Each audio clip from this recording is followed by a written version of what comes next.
ইয়া পাইলাম না, ফল পাইলাম না। এই দেখেন একটা গাছে কোনো ফল আছে, কোনো ফল নাই। তোমারে আগে কইছি যে 2 কোটি টাকা খরচ করে জায়গা কিনা এই যে কলার বাগান করছো, আমরার বাগান করছো, জামের বাগান করছো, কোনো ফায়দা হবে না। তোমার কাছে কইছিলাম যে তোমারে মালয়েশিয়া পাঠাই দে, 3 লাখ টাকা দিয়া যদি মালয়েশিয়া যাইতা, আজকে তুমি কোটি কোটি টাকার মালিক হইতে পারতা, বাড়ি গাড়ি করতে পারতা। তোমারই তো আমার কথা বুঝো না। তুমি সবাই মনে করো যে আদম ব্যবসা করে টাকা মাইরা দেই না। এই যে আজকে 20টা লোক পাঠাইছি সকালে, ঠিক আছে?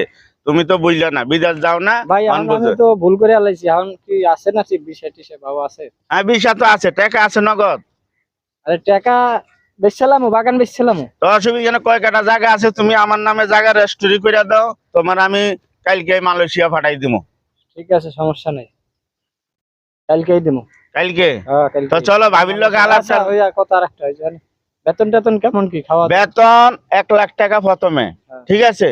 ওই জায়গায় হইল গিয়া তোমার মুরগির ফার্মের খালি দেখাশোনা করবা, ঠিক আছে? কর্মচারী আছে, খালি তুমি দেখাশোনা কর, তুমি হলো ফোরম্যান, আচ্ছা ঠিক আছে? কয়জন ভালো কর্মচারী থাকবেন। আইলো, কয়জন আসলো না, দৈনিক মুরগি কয়টা ডিম দিলো, কয়টা দেয় না, এগুলা দেখাশোনা করবা আর কি, ঠিক আছে ঠিক ঠিক আছে? আছে ভাই, এটা তো কাজটা ভালো কাজ। তা তুমি ভাবির লগে যায়া আলাপ সালাপ কইরা জায়গার কাগজপত্র নিয়া আমার চেম্বার চিনো তো, ওই যে উত্তরা 12 নাম্বার